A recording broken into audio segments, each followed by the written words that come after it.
Okay. The Mendo Lake Pomo Council, as I had stated the other day at the Senior Native Day, originated out of the desires and last wish of my father, Henry Campbell. The last wish Dad had stated was that he had wanted all the people to gather together, specifically the oldest seniors, so that they could have a nice time before they departed. His earnest interest was always to keep our culture alive and to try to some way to perpetuate it. So the Mendo Lake Pomo Council purposely has used every way possible to let the public know what it has been doing. We have had in the school classes in basketry, classes in Pomo bead making, which we have the drills there and the clamshells.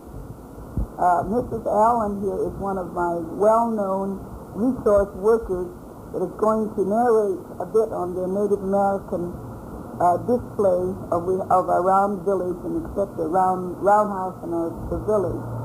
I want to go over the type of programs Mendo Lake Pomo Council has, and that a display of it is for the public viewing of what we have ongoing is the type of basketry that we have been making, and Mrs. Allen has been one of our instructors in that particular category. Then we have had dance classes by Nelson Hopper. The young children have learned to make their type of costumes that we still are working on.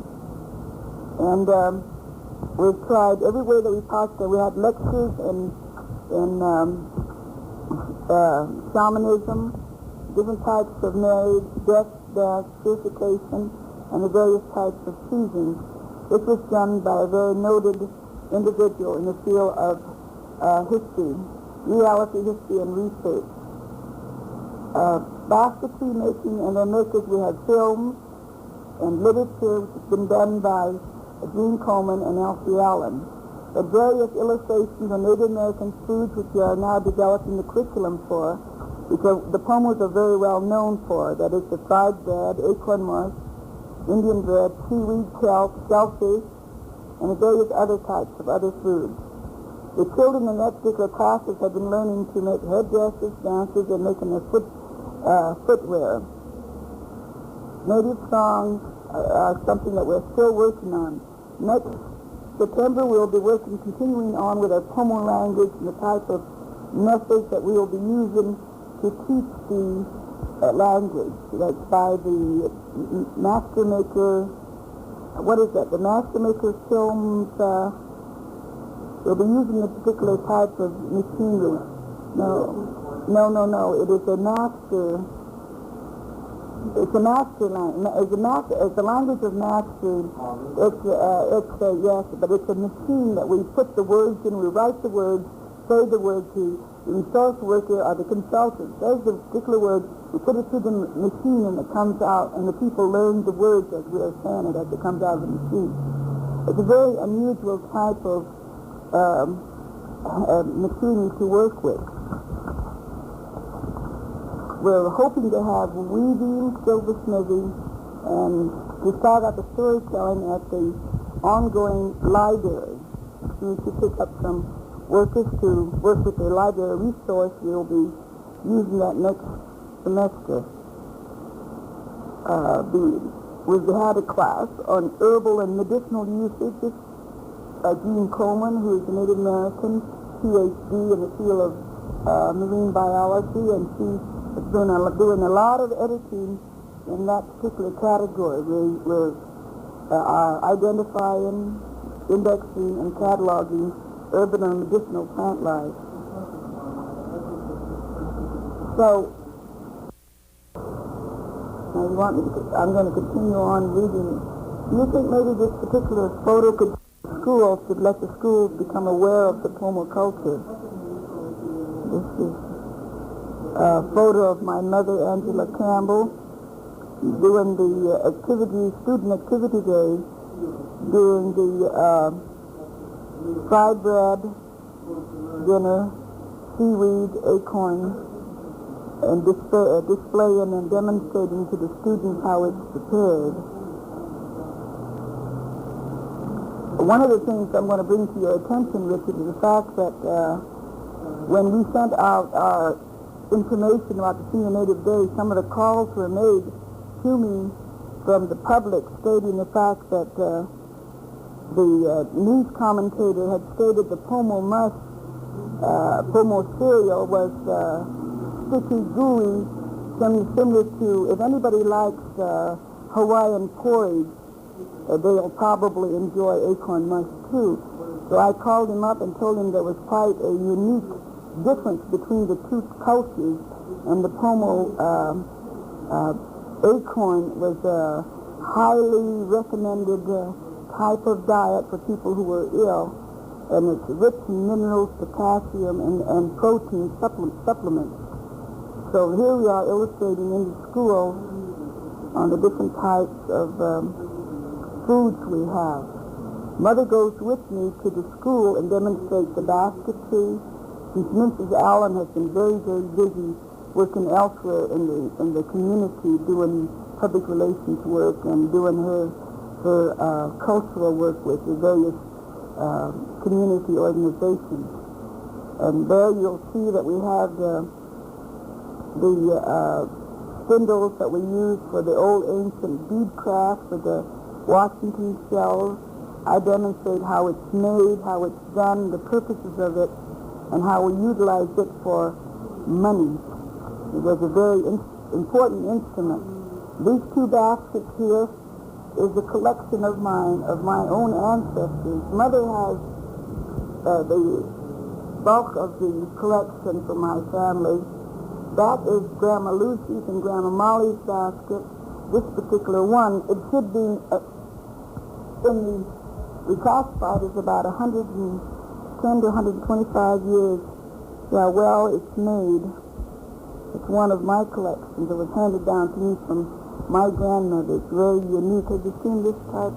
I'll see how it's done. You still do this type of work? Yeah. Three willow basket. And this one is done by my aunt, who is a sister of my grandmother. But Mother has most of the collections of our own people, my own family background. I want to mention a little bit about those trophies over there. Yearly, the Pomo Council involves in the community organization. They have a float, and each year they have been one of the outstanding floats. And the first one there is, isn't it that a grand entry prize, the largest one there? The large one is the one that the Pomo Council won in Willett. And each succeeding years after, what year was that, Elsie? 1968 or 69? Yeah, I don't remember. It's either 69 when they won that trophy. Like each time they participate, they come out standing in their float, because they're very unique and very talented, and the people are beginning to recognize this factor among our own people here. So slowly and surely we're beginning to captivate the general public as to how unique the Indian people are, and they're beginning to listen, because in this area years ago they were very vengeful and hateful, as well as, they've been across the country. Now I want the various things up on the board are showing an illustration of different types of programs we have. The painting on the wall is done by Indian craft also. That's done by John Foster. Yes, it's an Indian painting. We'll be having, this month, at the end of the month, we'll be having an arts and craft showing here of our talented people in the area. And you saw that beautiful mural that was presented to us. So that's one of our artists from Kovlo. So we don't need to express how unique Indian people are in their arts and crafts, because we have it all over our nation. Now Elsie can go and talk about that little village over there. And the Indian village. Well, there's a roundhouse. In the olden time, when they build a roundhouse, they build it halfway underground like, and the roof comes clean down to the ground, and then it's covered with dirt. And some have a door on both sides. Door is always facing the east, and the second door is facing the west. That's general rule for the roundhouse for the Pomos. And the grass looks something like teepee there. That is the grass winter house. In front of it is willow house. They use the willow house during the summer months, and it's supposed to be right next to, close to water. During the winter months, they live up in a high area, and summertime they move down to the river. And they usually have dances around there, and people all gathered together. And somebody else built it, and I don't know what that's supposed to be, that round one. What's that, roundhouse? It's the roundhouse, yes. Oh. It's the modern roundhouse. Oh, that's the modern roundhouse. By the younger generation. Yeah. The reason why they live close to the river, the Indian people in early days was very clean people. They take their baths when the sun is just beginning to come over the mountain in the morning. Then they take the second bath, just the sun is going over on the west over the mountain when the sun's setting. They take their bath twice a day, and that is their follow that just as a religion. And they keep themselves very clean. And what else can I talk about? Oh, I thought that was just a... Oh. Well, I don't know that time, but I know the acorn storage house is built kind of high. 4 posts, and they build high, and then they fill that up with the acorn, and then cover it with twigs and leaves. And some they have underground too.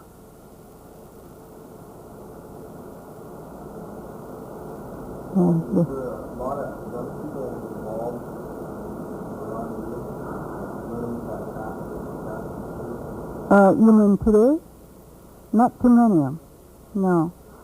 The trouble is that we don't have our own land to go on, and to get the material we'd have to be trespassing on somebody else's land, which we are not allowed. Or if we go on like on the Nevada River, that we have to get permit from the Masonites. And just I'm the only one who has that permit. Then people I'm taking out with is okay, but it seems like that if you go there without permit, you get chased out. And in west of Hillsburg, that's where we gather our basket roots. It's nice sandy place. There's several different places there, but now they have that gate lock account of the dam that's coming up there. So, oh yeah, it'll be underwater if they go on with that. They're holding back. I don't know how long they have to hold back, but I like to go there and get the material before it go underwater. But I can't go when I want to go because I don't have the key. They don't trust me with the key or something. I don't think so, because I asked about it and nothing come about. And then when I was showing basket weaving up here at the wine tasting place, Barry King came there and he talked to me about it, and I told him just how things stand, and then he said he was going to look into it and try to give this Corps, give me the key. It's that those two people have key to that gate there.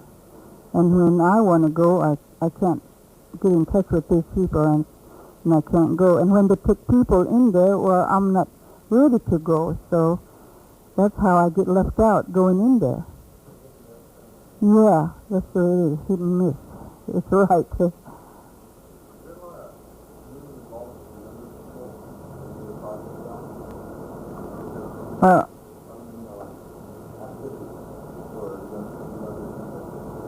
we have the Yeah. We were discussing earlier about we don't have any of the honors badges here, or either the trophies here that the Creoles have won. We have a group that comes in from the age 4 to 12. These youngsters are good to study various types of culture, religion, and they so far have been winning trophies and badges for being an outstanding display. We had one here on May the 2nd at the fairground. Pardon me, the children walked off with the prizes as usual, and this month they will be going to a redwood camp up in the redwoods. And the doctors in the community have been sponsoring these children to go to this camp. I think that each doctor $35 for these children to attend. So we will be sending up an average of, on this, from the July the 18th to the 25th, we'll be sending up about 7 or 8 children. So the children are learning, and we have the large garden project, which is good to teaching the children agricultural methods and ways, which Jonathan Rosales is the director of. So little children are slowly becoming involved. Like with the dance class, we have 10 youngsters involved, and they're very enthusiastic about performing.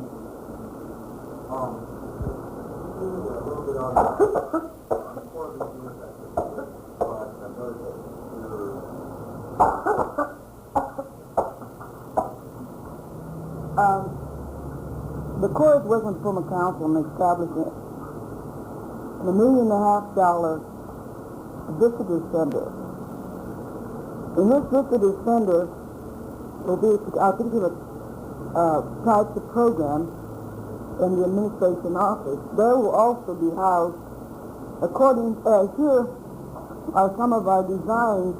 This is our last design. If you could bring that design out here so that he put on faces, the black and blue one. That's our final draft of the actual blueprint of the building. And it will have a museum. Yeah, you can just pin it right up there above that one, just any way.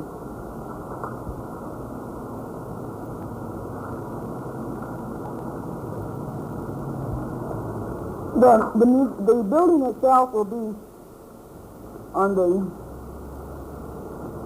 roundhouse structural designs, architectural designs. And it will have the center piece in the area there will be a museum. And around the museum place will have different types of arts and crafts, so we can have some method and way of generating money coming back into our particular program. Then within this small area here, we'll have a concession stand, which is geared to selling our types of foods, the Pomo foods, and the Mexican-American foods, since they have a great predominant factor in our relationship in this community. The dining section will be the classrooms. We're not using it for dining, we'll be using it for classroom instruction. If I can get here closer, this area here will be the classrooms, folding doors. Also, we'll utilize it for dining area. Here's the concession area here. This is the museum and display. Around here we'll have various types of artifacts, people sitting around and demonstrating to the tourists almost exactly what we had out at the lake this weekend. And here we'll have a walkout to take The tourists will be able to take food out into this area, which will have tables out here.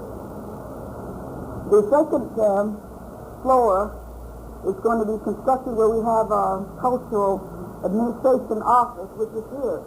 Here will be the core office and the storage area. We'll have in our particular area, we'll have a museum coordinator who will be responsible with the executive director to see that the element is working to the advantage of the Pomo people. On the top flight, they'll be overlooking, the view will be overlooking the lake. The top will be the responsibility of the museum coordinator to talk about the interpretive visitor center as to what we are doing, as to what Coyote Valley had been at one time. So the Colonel first time, Phil Lanning, has been working with me, and also several generals. The general in this area, which is General Connell, is very, we'll say, very cooperative in working with us, seeing that this thing is going to be developed. The building should be there for the next year's activities out at the lake. I didn't mention it over the weekend simply because I wanted everybody to enjoy themselves without having to talk business. And Colonel was there to enjoy it. So the building itself would be $1.5 million. Colonel has extended me the hospitality of utilizing his expertise funding people to assist us in seeking for funds to continue on working and making this thing become a reality for the Pomo people. To me, it's a success in this area for our people, and a success for the people in the nation, because we never do receive the just end of anything that we start out trying to develop in America. But this is one way the federal government is assisting us, and I certainly do commend the Corps of Engineers for their work and their efforts in making it become a great big enterprise for our people. So it depends upon the people, Pomo people, to make it into a possibility, reality, instead of just the Mendo Lake Pomo Council. So I feel that we have a very good thing going here, and we all must work together, the young, the middle age, and the old. And so far, we're beginning to cut down those particular barriers which are faced with our Indian people throughout the nation. Is there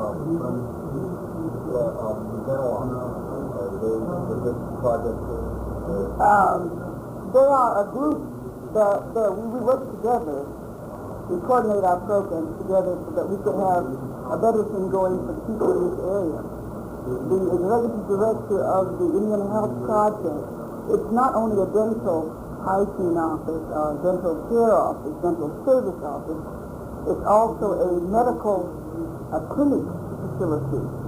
We have a prominent doctor that's a specialist, Dr. Sage. We have a practitioner, then we have an LVN and a receptionist that's working in clinical units, medical clinical units.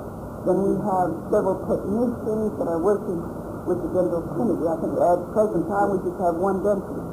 But everything, all in all, is working out beautifully.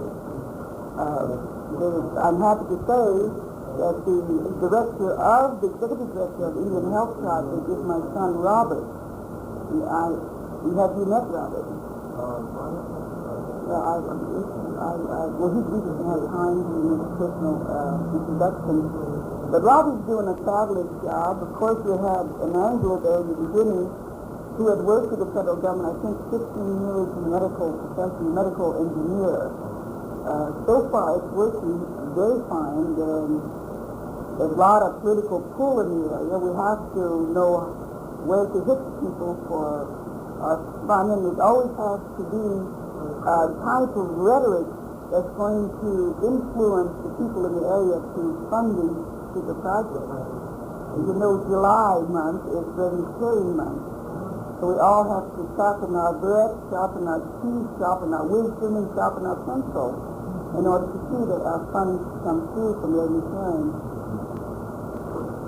Well, that's covered by everything. It was nice talking to you. Thank you very much.